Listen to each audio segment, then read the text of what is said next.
Before the world goes dark and the silence sets in, make sure you hit that like button and subscribe to the channel because the algorithm might not survive the collapse, but the knowledge we're dropping today just might keep you alive. Picture this. It is day 14 of a total grid down scenario. The initial chaos has settled into a terrifying, stagnant quiet. You are standing in your garage, the sanctuary where you used to spend your Saturdays fixing up the house. The air is stale, smelling of dust and dried oil. You need to board up a shattered window downstairs before nightfall brings the looters back. Or perhaps you need to force open a locked door in a neighboring derelict building to scavenge for medicine. You reach for your trusty cordless drill, the yellow and black plastic reassuring in your grip. You pull the trigger, nothing. A pathetic, dying whine. Then silence. You grab the spare battery, dead. You check the charger, but the little green light hasn't blinked in 2 weeks. Suddenly, that $500 tool collection is nothing but a pile of useless plastic and lithium. You aren't a carpenter anymore. You are a victim of entropy. This is the failure of normalcy. We have been conditioned to believe that energy comes from a socket, that torque comes from a motor, and that survival is just a matter of having the right gadgets. But when the grid fails permanently, the modern weekend warrior's garage instantly transforms from a workshop into a graveyard. The core survival problem you face isn't just the marauders outside, it is the decay inside. Without the juice to run power tools, you lose the ability to fortify your home, process firewood, scavenge materials, and repair essential equipment. The threat is entropy, the silent rust that dulls edges and rots wood. If you cannot maintain your shelter against the elements and intruders, your shelter will eventually kill you. Today, we are going to smash the illusion of high-tech survival. We are going to replace your dependency on voltage with the reliability of leverage, hardened steel, and muscle endurance. We are going back to the tools that built civilization before electricity existed to ensure you can survive after it's gone. The first piece of steel you need to hold in your hand is the force multiplier, specifically a 30-inch high-carbon steel wrecking bar, often called a demolition bar or a gooseneck. In a collapse, you're no longer building deck chairs.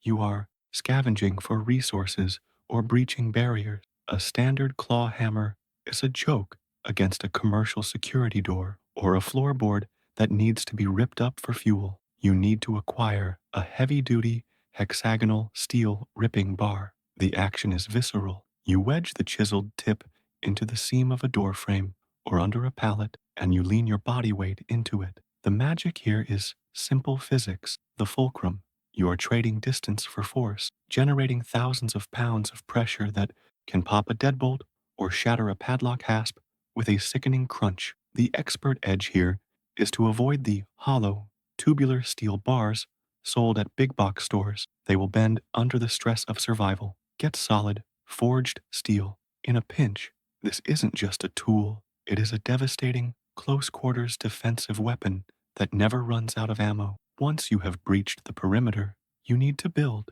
but you need to do it without announcing your location to every desperate soul within 3 miles. This brings us to the silent builder, a high-quality folding pull saw like a Silky or a traditional bow saw. Circular saws and chainsaws scream. They are an auditory dinner bell for looters. If you need to cut timber, to barricade a door, or process a fallen tree for heat, you need silence. The action requires a shift in technique.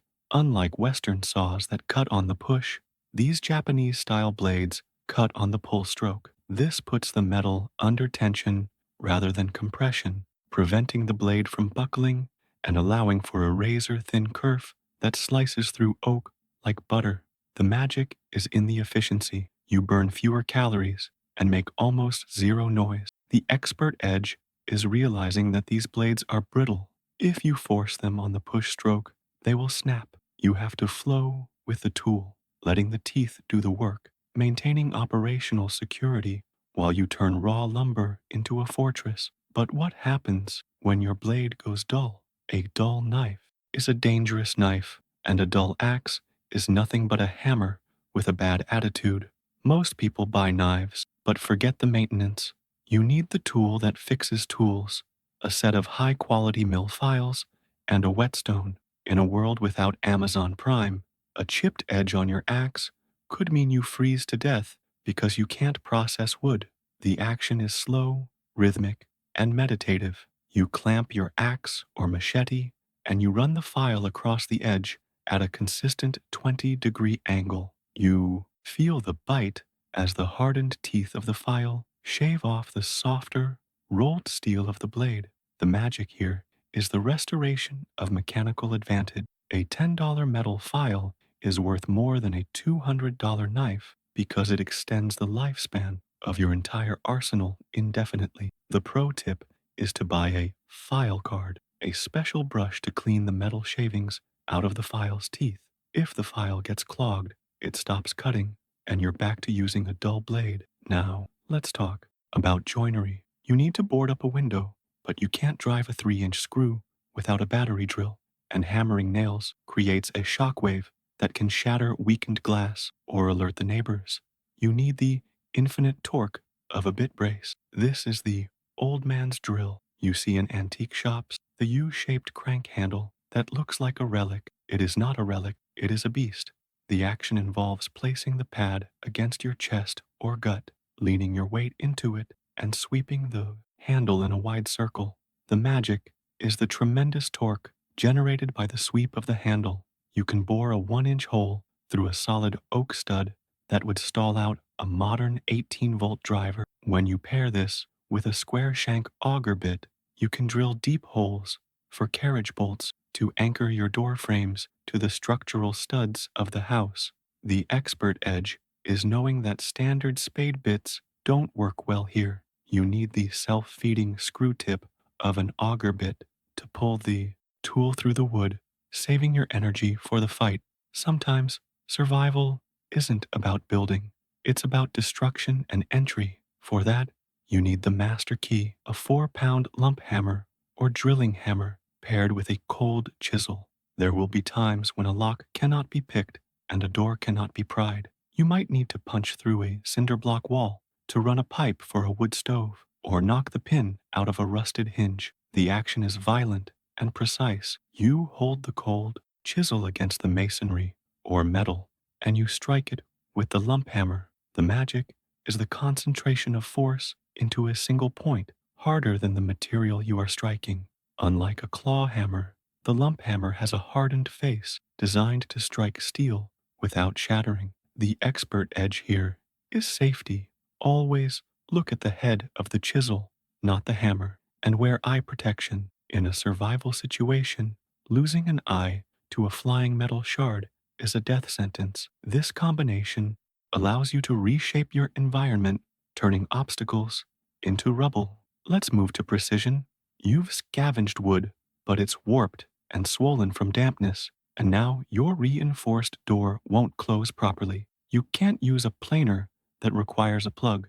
You need a block plane. This is a small, handheld tool that shaves thin ribbons of wood off a surface. The action is holding the plane in one hand, adjusting the depth of the cut and sliding it along the sticking point of the door or window frame.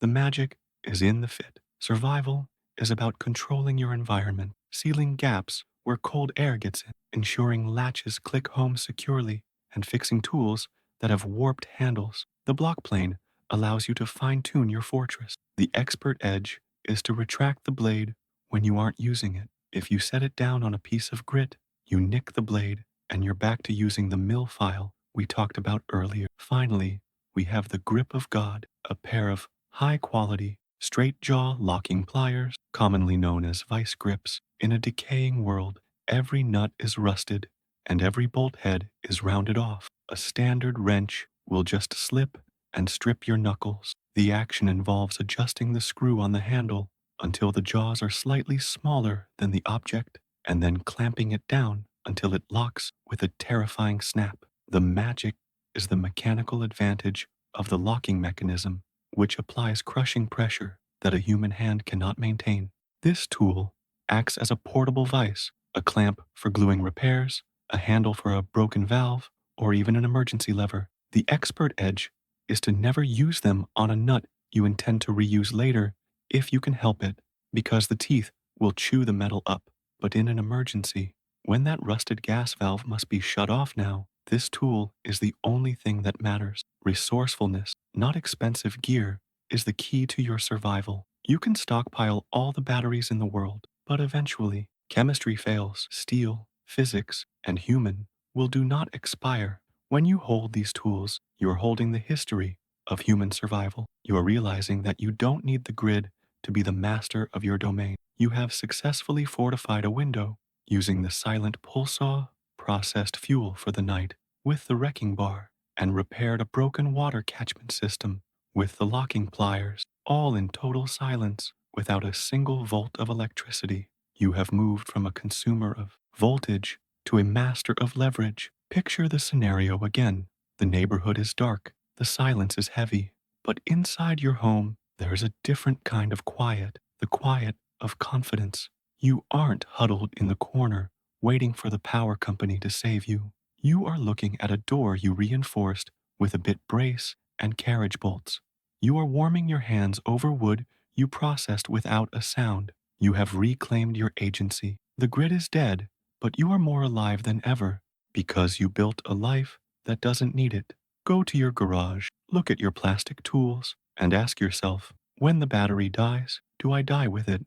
Then go get some real steel. Leave a comment below telling me which analog tool you trust with your life. And don't forget to like this video so we can keep spreading the signal. Stay sharp.